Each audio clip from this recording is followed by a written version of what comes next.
Wall Street is panicking today, with stocks dropping massively and one of the biggest red days that we have seen in 2 years. What exactly is going on, and what exactly is DeepSeek? Well, in today's video, we're going to be talking about a couple really important things. First and foremost, if you've somehow missed it, what exactly is DeepSeek and why does it matter?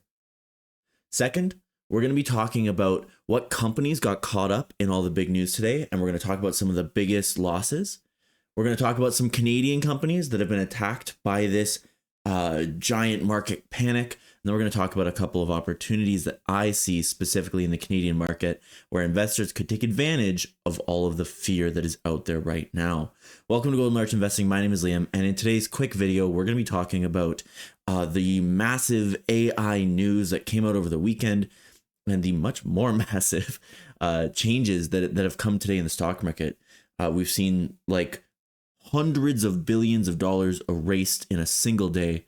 And while I know we're kind of jumping the border here a little bit to talk about AI, it is really, really important for a lot of us, for almost all of us as investors, to understand just what exactly is happening, why it's going to impact some of the biggest companies on earth, and how we as investors can potentially protect ourselves or potentially even benefit from everything happening around DeepSeek. If that sounds interesting to you at all, please stick around and like the video. Costs nothing and makes a huge difference. So first and foremost, if you've somehow avoided this news, congratulations, you've had a more productive Monday than I have. I saw almost nothing but DeepSeek on all of my news sites as I was at work today, and I just couldn't stop thinking about it. What is going on? I'd seen a couple little things over the weekend, but it really seemed like today the world woke up to this company. And this is what I know about them so far. So they're a Chinese-based AI startup company. And right away, that kind of tells you what the story is going to really be about. I've got some notes on the screen right here. And their model is something called R1, which basically they claim, and sort of the internet seems to agree, this is something that rivals OpenAI's ChatGPT 4.0, the newest, most advanced model from OpenAI, and costs a tiny fraction of the amount in both cost to create and in the amount of energy it consumes. Apparently, they've been able to do this using something that they call mixture of experts, which is an architecture that basically decides what exactly does this command or this prompt need and only uses those resources, which I guess is different than the way that the big American AI models work.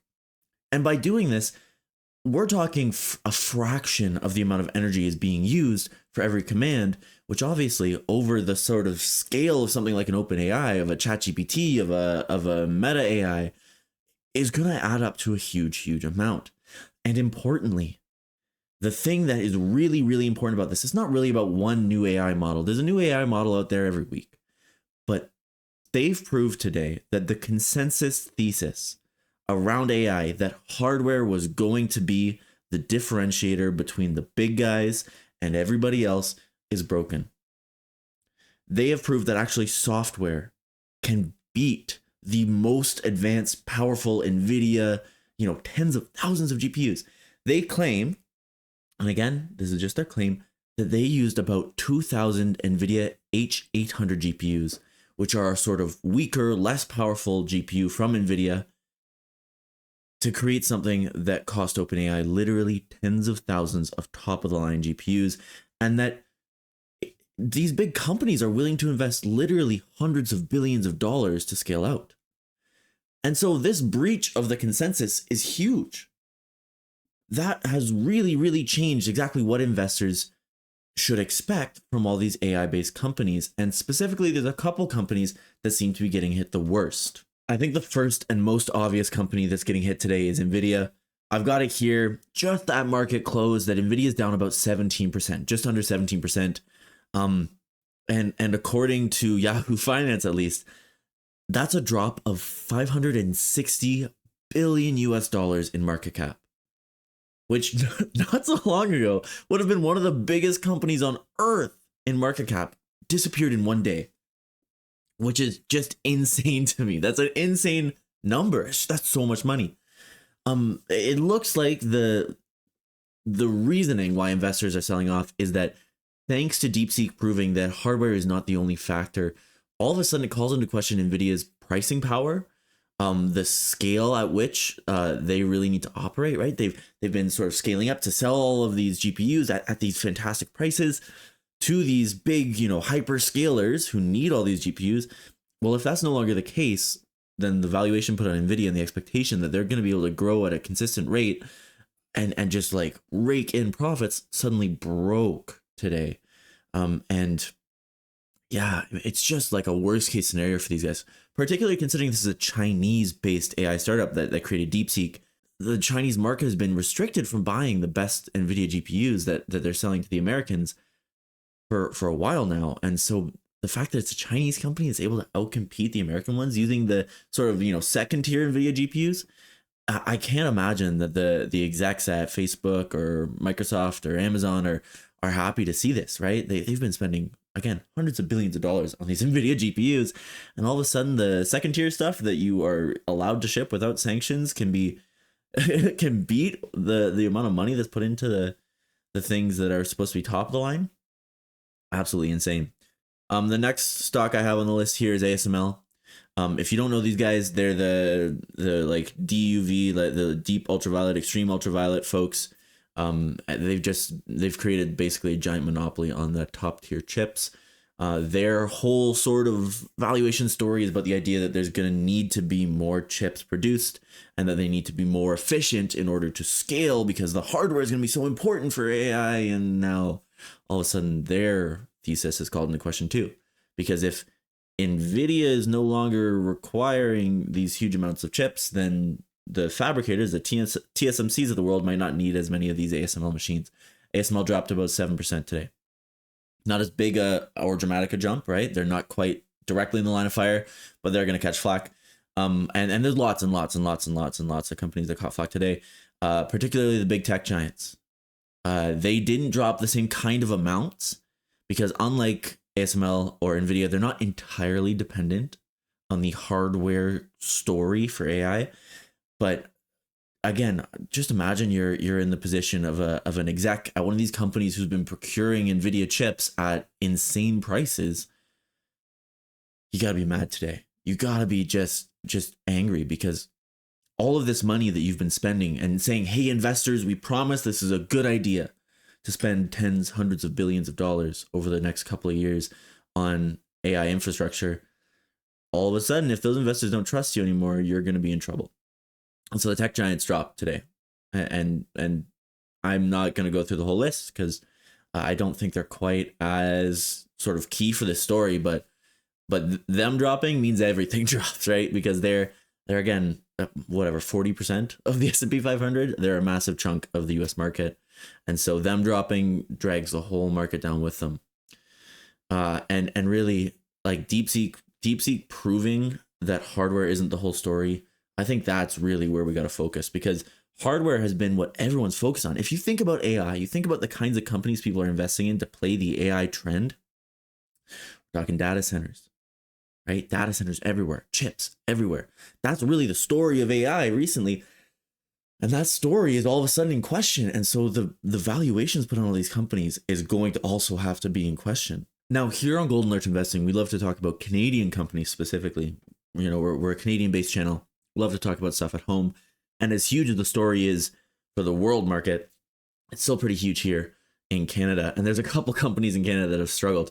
The first one I want to point out today, TransAlta. It's a Calgary-based utility provider. Stock's been picking up steam. They were talking about how they were going to work with some of these AI giants to build data centers here in Alberta, where the prices of electricity is going to be low, and we got all this energy. And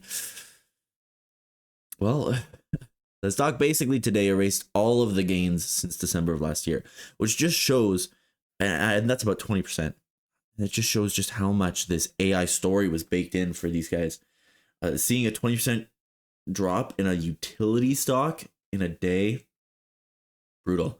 Obviously, it had been bid up a huge amount based on the idea that these data centers needed to be built, based on the thesis that hardware was going to be needed. And this company, which obviously an Alberta-based utility. It's not like they're developing AI, right? It's not an AI company, but they've been massively hit because now the question is, do we need all these data centers? Are we going to need all this extra energy? And investors are no longer sure, and so they're no longer willing to take the same kinds of risks on something like TransAlta. The other sort of Canadian company I want to talk about is Cameco, but really I want to talk about their sector because this is like a uranium producing company. I know it's more than just that, but these Canadian uranium producers are some of the biggest uranium producers in the world, and there's been a nuclear renaissance over the last couple of months. And that nuclear renaissance is all of a sudden in question because the idea was, and has been for a short period of time now, and is growing on the general public, that one of the best ways we could power these massive data centers that we're definitely going to build, and we need to keep running all of the time, and they need a stable amount of electricity, would be nuclear. Nuclear would be a great solution for these specific data centers, and small modular reactors was the story.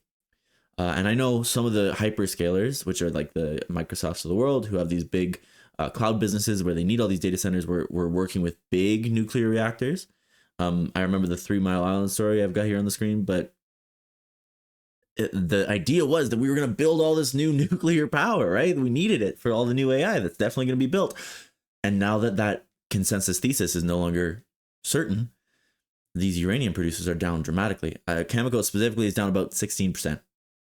And so again, we see that the AI story, yes, it is big tech. Yeah, it's the Meg 7, but it's spread all through the market. I am sure you could find hundreds or thousands of different companies that have dropped today based on this news. And so I'm going to give some of my thoughts, and I'm really going to refer to my notes here because I just want to make sure I'm very concise with exactly what I think is probably going to happen, what I think about sort of the investment decisions I'm going to make, where I see opportunities, and I want to be very concise here.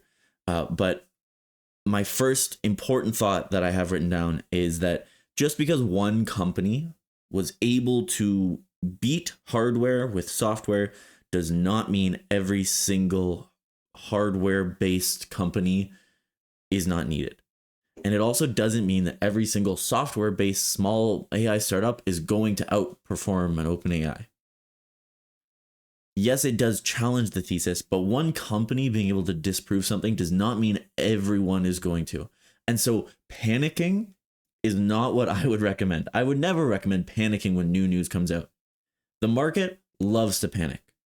The market loves to overreact. And I think that often when we get these kinds of big news items about, whatever the dominant industry is, we see panic. And I can't think of any other way to describe today. I mean, think about someone like a Palantir who is able to use their sort of position and their data collection and just all of their expertise and their experience to create an absolutely astounding AI product. Did they totally destroy every other company in the world of data science that works with, big corporations, that helps people make decisions better? No, of course not. Did they disrupt that industry? Yeah, for sure. And did they become a massive player? 100%. But not every company in that industry all of a sudden was also able to use the same sort of things as Palantir and grow the same way and become in the same sort of position, right? Companies can be special. So maybe DeepSeek is special.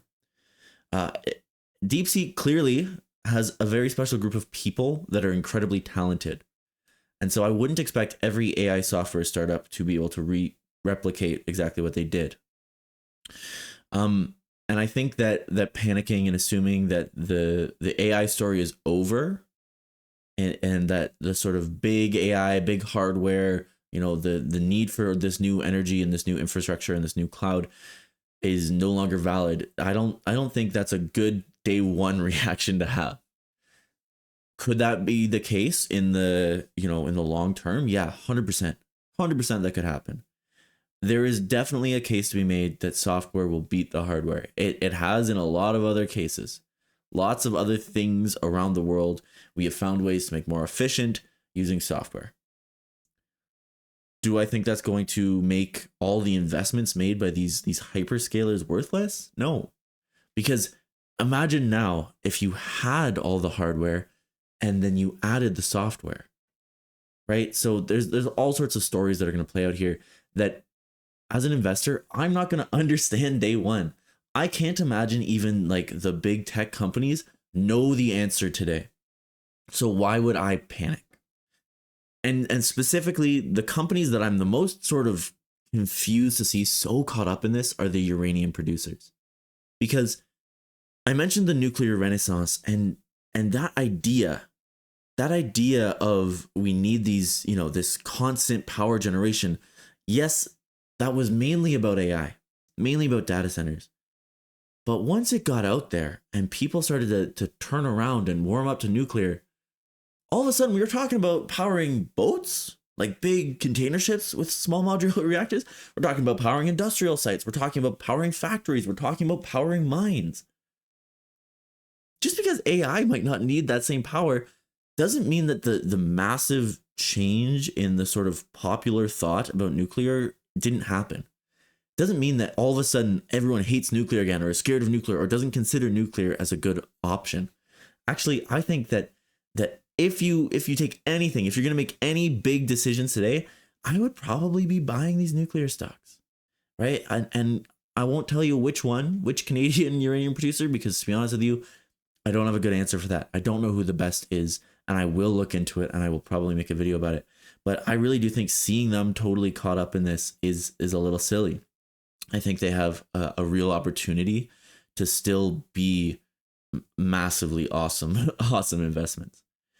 And that's about all my thoughts today, folks. I don't want to dig too much into sort of my decisions, my investments, because my plan is to sit on my hands.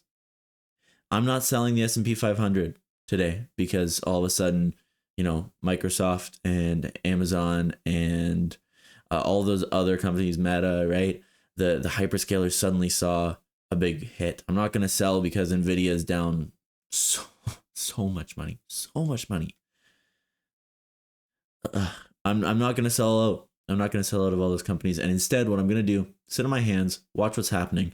If they're going to give me discount prices on amazing companies, I'm going to take them.